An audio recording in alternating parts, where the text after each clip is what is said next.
दर्शक बंधु आज ज्योतिष बाणी रे मु आपण मानक पई रखिछि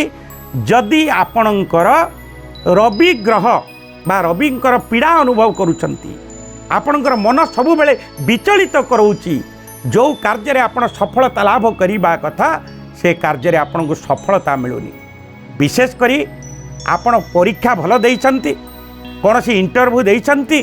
सेथिरे कृतकार्य हबार बहु संभावना रही किंतु बाधा विघ्न दे गति करुछंती ए सबुथिरु जदि मुक्ति पाइबा पई चाहुछंती एवं सबु कार्य सफलता लाभ करिया चाहुछंती ताले आपण सूर्यंकर उपासना करंतु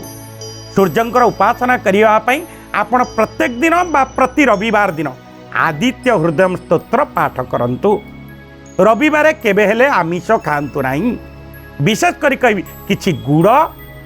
आपण पानी रे पकई तंबा पात्र रे आदित्य हृदय स्तोत्र पढ़ी बा ओम घृणी सूर्याय नम बा ओम ह्रीं ह्रं स मार्तंड भैरवाय प्रकाश शक्ति सहिताय श्री सूर्य नारायणाय नम यही मंत्र सूर्य को अर्घ्य दियंतु देखिबे आपणकर प्रत्येकटी कार्य आपण निश्चित सफलता लाभ करेंगे मन आपणकर स्थिर रहिबो प्रत्येकटी उद्यम रे सफलता अवश्य मिलिबो।